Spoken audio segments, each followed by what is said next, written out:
요한계시록 1장 1절로 8절까지의 말씀 봉독합니다. 예수 그리스도의 계시라. 이는 하나님이 그에게 주사 반드시 속히 일어날 일들을 그 종들에게 보이시려고 그의 천사를 그 종 요한에게 보내어 알게 하신 것이라. 요한은 하나님의 말씀과 예수 그리스도의 증거 곧 자기가 본 것을 다 증언하였느니라. 이 예언의 말씀을 읽는 자와 듣는 자와 그 가운데 기록한 것을 지키는 자는 복이 있나니 때가 가까움이라. 요한은 아시아에 있는 7 교회에게 편지하노니 이제도 계시고 전에도 계시고 장차 오실 이와 그의 보좌의 앞에 있는 7명과 또 충성된 증인으로 죽은 자들 가운데에서 먼저 나시고 땅의 임금들의 머리가 되신 예수 그리스도로 말미암아 은혜와 평강이 너희에게 있기를 원하노라. 우리를 사랑하사 그의 피로 우리 죄에서 우리를 해방하시고 그의 아버지 하나님을 위하여 우리를 나라와 제사장으로 삼으신 그에게 영광과 능력이 세세토록 있기를 원하노라. 아멘. 볼지어다 그가 구름을 타고 오시리라. 각 사람의 눈이 그를 보겠고 그를 찌른 자들도 볼 것이요 땅에 있는 모든 족속이 그로 말미암아 애곡하리니 그러하리라. 아멘. 주 하나님이 이르시되 나는 알파와 오메가라. 이제도 있고 전에도 있었고 장차 올 자요 전능하신 자라 하시더라. 아멘. 할렐루야. 하나님의 큰 은혜가 오늘 여러분 모두와 함께 하시기를 축원합니다. 날씨가 많이 좋아지고 또 여러 가지 환경도 좋아졌습니다. 그래서 이제 또 방문도 하게 되고 그런데요. 오늘 외부에서 우리 창원에서 오신 집사님도 계십니다만은 코로나 때문에 그동안은 뭐 이렇게 다른 데 지역 가도 교회를 방문하고 이런 경우가 거의 없었던 것 같아요. 그동안 저희 교회도 2년 동안 이렇게 다니러 오시는 분들이 거의 없었던 것 같아요. 근데 거의 처음으로 이렇게 다니러 오시는 분들도 이렇게 오시는 것 같습니다. 설교 시간이긴 하지만 제가 한 가지 궁금한 거는 혹시 그 집사님 창원에서 여기까지 얼마나 걸려요? 4시간. 4시간? 그렇군요. 저희 고향교회에서 같이 신앙생활하던 누님도 창원에 사시는데 마산 지역에 창원 쪽이시죠? 집사님? 마산 쪽에 사시는데 뭐 맨날 저도 한번 가서 뵙긴 했는데 한 번 온다고 그러는데 멀다고 맨날 안 오더라고요. 멀긴 멀은 것 같습니다. 이제 지난주에 우리가 부활절을 지냈잖아요. 그래서 예수께서 우리를 위해서 십자가 지시고 죽으셨다가 다시 살아셨다 하는 사실에 대해서 우리가 다시 한번 기억하고 또 그 증인으로서의 삶을 살자고 그렇게 결단하고 그렇게 이제 했는데 증인이 되자고 부활의 증인이 되자고. 오늘 여러분과 나눌 말씀은 그런 증인으로 살자 하는 것입니다. 그냥 우리가 증인인 것은 분명한 사실인데 증인이어도 그 증인이 나와서 증언을 하지 않으면 아무 소용이 없는 거거든요. 법정에서 어떤 재판이 이루어질 때 거기에 대해서 이렇게 증거를 해줄 증인들이 있을 거 아니에요. 그걸 봤다든지 들었다든지 아니면 거기에 참여했다든지 이런 사람들이 있을 텐데 그런 사람들이 법정에 나와서 증언을 해줘야 그게 이제 효력이 나타나는 거거든요. 근데 많은 사람들이 중에 또 대부분의 사람들이 법정에 나가기를 싫어해요. 왜냐하면 법정이라는 곳이 뭐 이렇게 마음 편한 곳이 아니잖아요. 그리고 어쨌든 두려운 곳이기도 하고 또 법정에 나가려면 또 시간을 맞춰가지고 법원이 있는 곳까지 또 이렇게 가야 되고 그러면 또 시간도 들고 또 차비도 들고 여러 가지 노력이 들고 그러잖아요. 그러니까 안 가려고 하는 사람들이 많아요. 그래서 우리가 증인인 것과 또 증인으로 사는 것은 또 다른 문제입니다.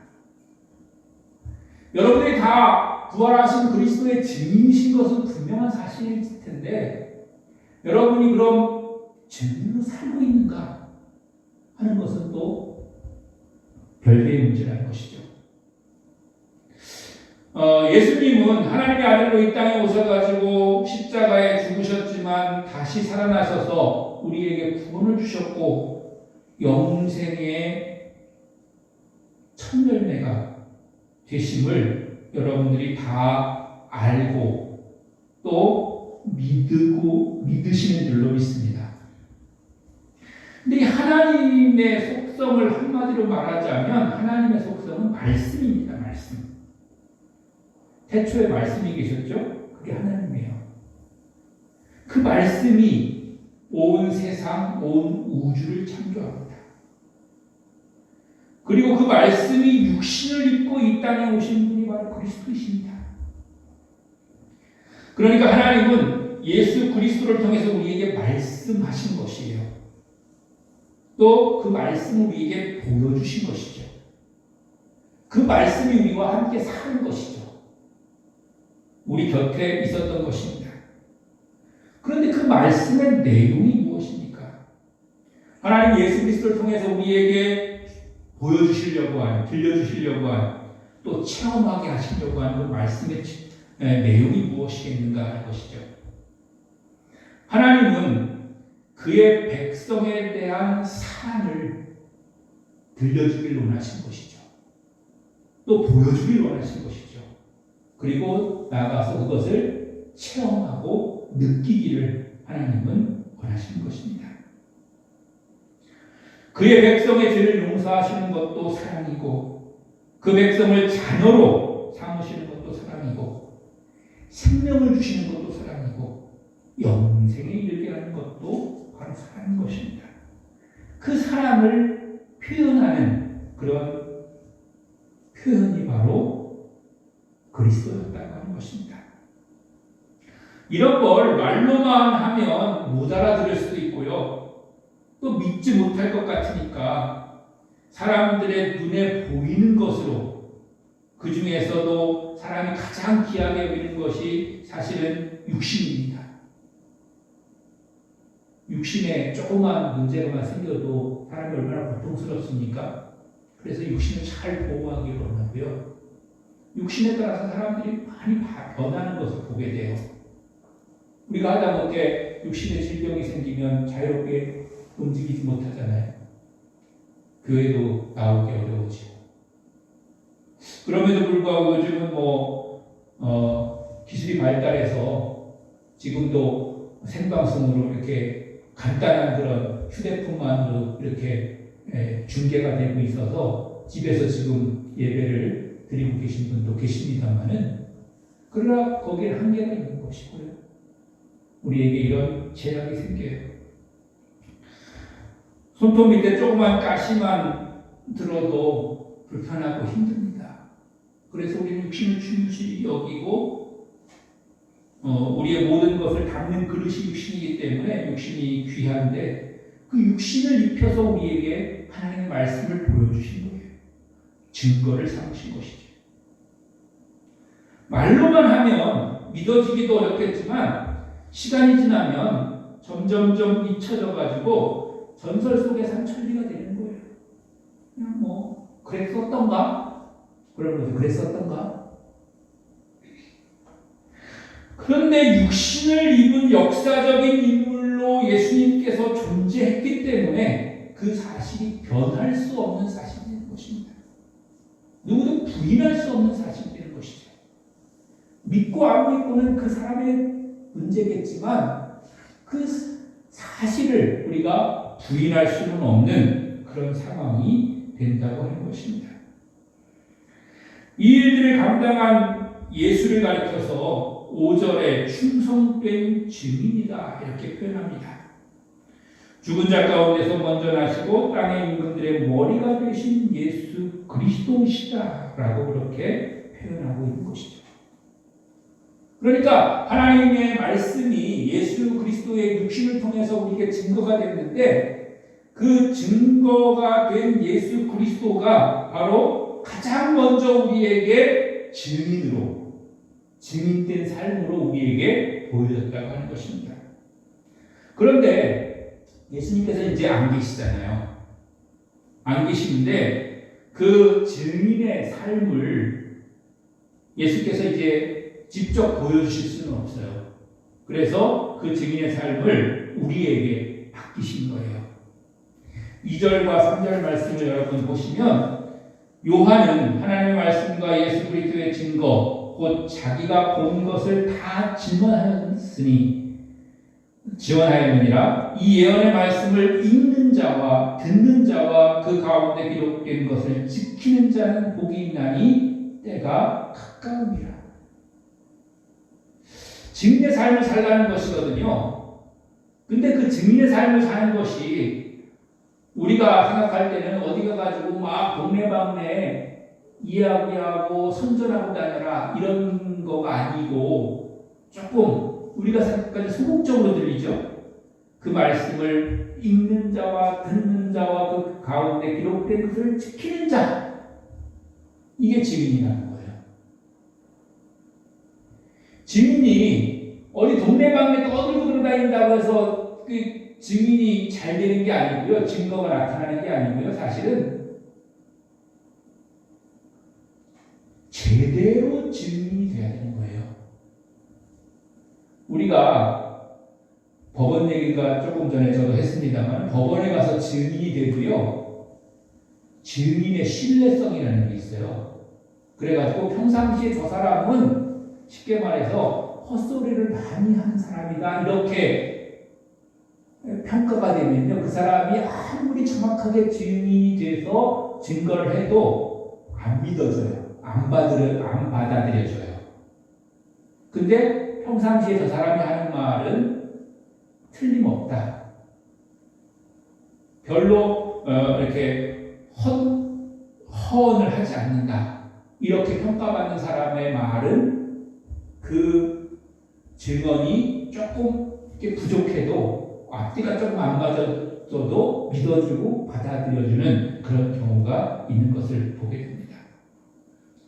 그러니까 우리가 예수의 증인, 부활의 증인이 된다고 할 때에 그 증인으로서 온전한 역할을 하려면 동네방네 많이 막 떠들고 다녀서 그게 되는 것이라기보다는 그 말씀으로 이 땅에 우리에게 증거가 되신 그분을 우리가 잘 알아듣고 또 그거를 알고 그대로 살아서 좀 쉽게 말해서 믿음을 줄 수 있어야 된다는 것이죠.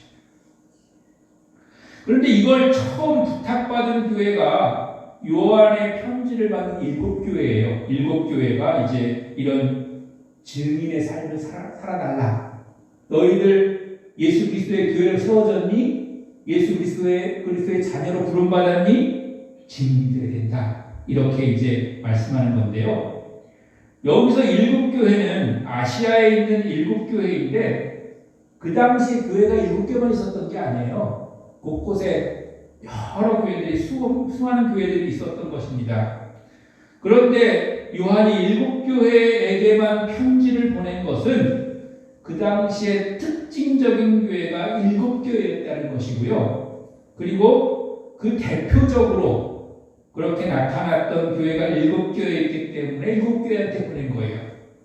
더 나아가서 7이라고 하는 숫자는 완전한 숫자를 나타내는 것이기 때문에 여기에 나타난 특정한 7교회만을 말하는 것이 아니라 오히려 전체 교회에게 보내는 것과 같은 그런 의미로 7교회에게 보내는 것입니다.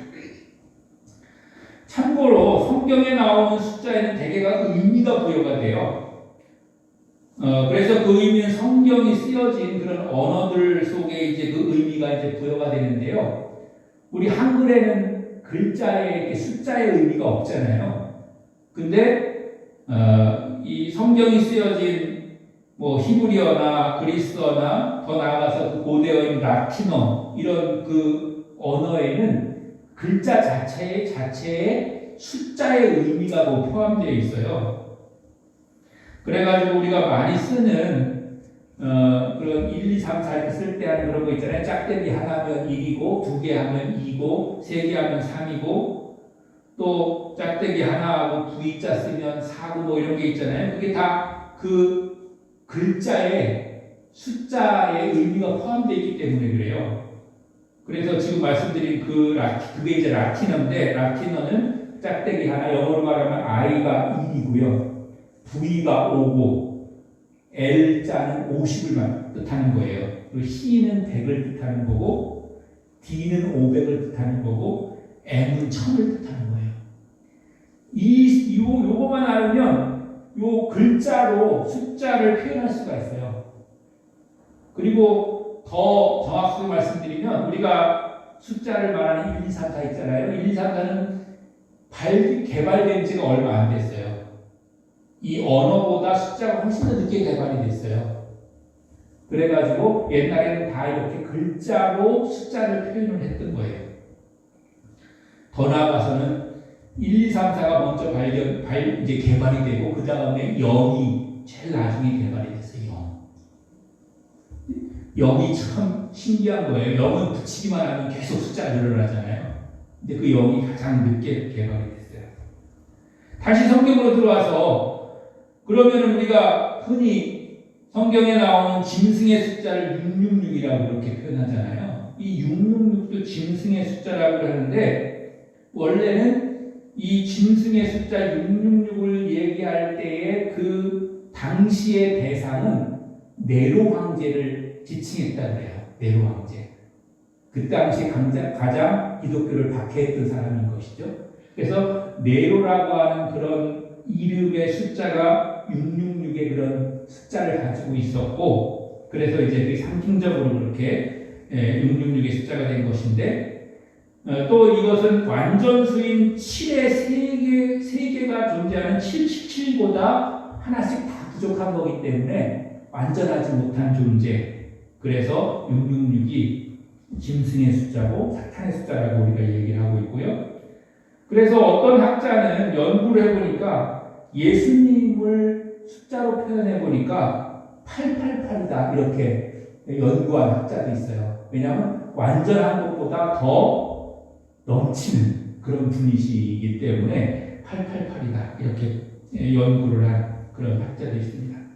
뭐 중요한 건 아니지만 그런 상식적인 그런 것들을 우리가 알면서, 그러니까 이 말은 무슨 말이냐면 오늘 7교회에게 주시는 말씀은 특정한 아시아의 7교회에게만 주시는 말씀이 아니고 그 당시에 생겨났던 모든 교회들, 그 교회들이 들어야 되는 말씀이다. 그리고 더불어서 그 이후에 세워지고 오늘날 존재하는 모든 교회에게도 주시는 말씀이 바로 오늘 말씀이고, 그렇기 때문에 우리에게, 나에게 주시는 말씀임을 기억하시길 바랍니다. 그러면 우리가 어떻게 증인으로 살 수가 있을까요? 증인으로 살려면 첫째는 마음으로 인정하고 말로 고백해야 합니다. 마음으로 인정하고 말로 고백하면 교회라고 하는 이 공동체에서는 세례를 베풀어요. 그래서 세례를 받음으로써 내가 이제 증인으로 그렇게 인정을 받게 되는 거예요.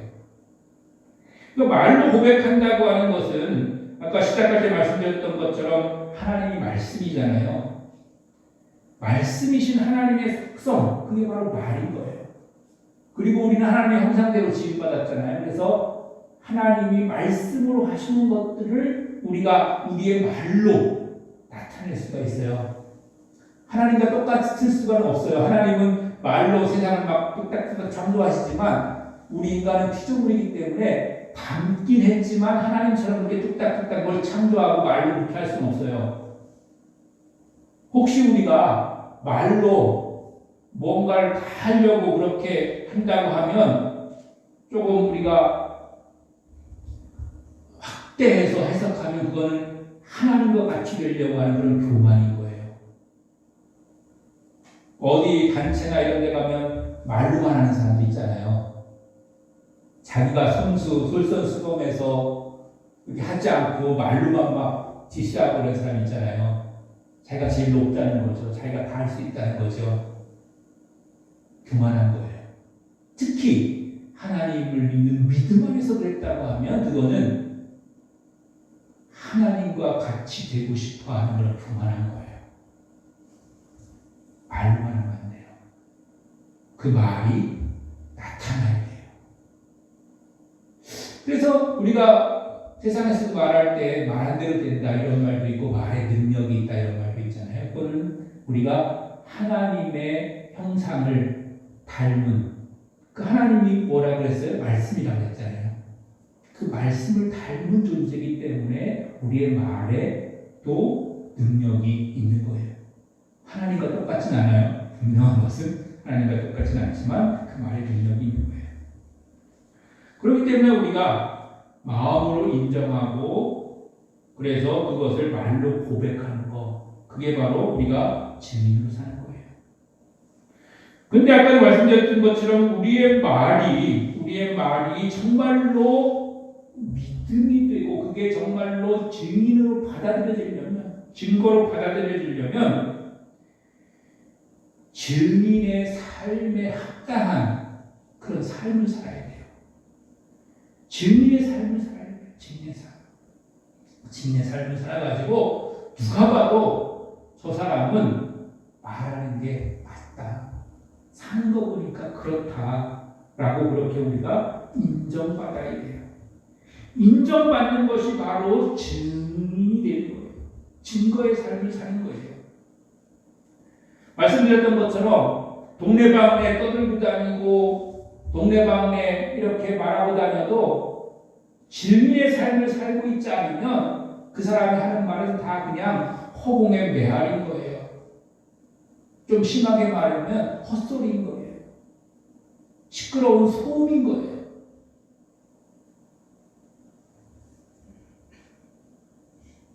왜냐하면 우리가 흔히 말하는 슈퍼차 있잖아요. 슈퍼차 차에다 뭐 싣고 다니면서 파는 사람 그 사람이 어느 날 집 앞에 와가지고 가끔가다 여기 순두부 갖고 있잖아요. 삼척 순두부 갖고 오는데 요즘은 안 오더라고요. 네? 와요? 그럼 막 여기 마이크로 뜨끈뜨끈한 순두부 왔어요. 막 이렇게 해요. 그래서 나가봤어요. 근데 나가봤더니 차에 순두부가 없어요. 그러면은 이 사람 헛소리겠구만. 그러면 이제 들어가요. 그 다음에 또 와서 또 막 뭐 뜨끈뜨끈하고 맛있는 순두부 왔어요. 이렇게 하면 그 다음 어떻게 할까요? 저 사람 헛소리 하고 있구만. 안 나가잖아요. 그런 거예요. 우리가 예수 그리스도의 증인이 된다고 그렇게 말하면서 증거를 아무리 많이 동네방네 스피커를 대고 그렇게 말한다고 하더라도 처음에는 혹시 그런가 보다 이렇게 기울이는 사람이 있을 수도 있을 것 같아요. 그러나 가보니까 그 사람이 증인으로서의 삶을 살지 못하고 있는 거예요. 그러면 그 사람은 헛소리하는 그런 사람으로 인정할 수밖에 없는 것이죠. 그렇게 취급받을 수밖에 없는 것입니다. 그렇기 때문에 우리는 말로 고백하는 것도 중요하고 말로 선전하고 하는 것도 중요하지만 증인으로서의 삶을 살아야 되는 거예요. 그게 성경적으로 말하면 열매 맺는 삶인 거예요. 그걸 통해서 열매가 맺어지는 거예요. 그게 열매가 뭐 작든 많든 풍성하든 그렇지 않든 어쨌든 간에 맺어지는 것이고 풍성하게 하고 또 더 넘치게 하는 것은 하나님이 하시는 거예요. 하나님.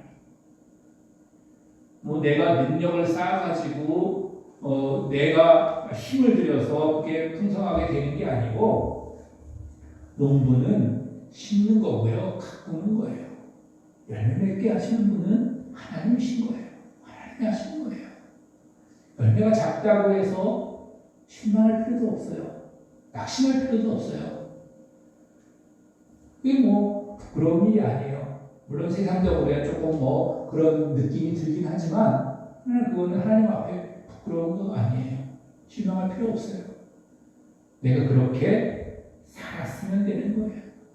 심었으면 되는 거예요. 가꿨으면 되는 거예요.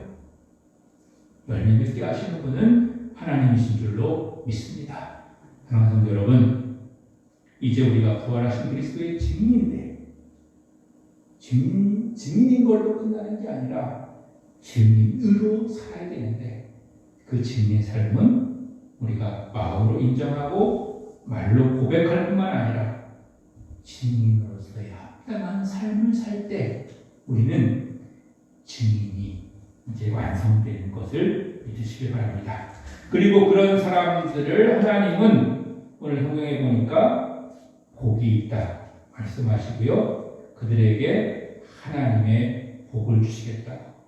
그렇게 우리에게 약속하고 계신 줄로 믿습니다. 하나님의 증인으로 세세토록 우리에게 주시는 하나님의 복을 받으시면서 주님 나라 가시기까지 충성하는 여러분 되시기를 주님의 이름으로 간절히 축원합니다.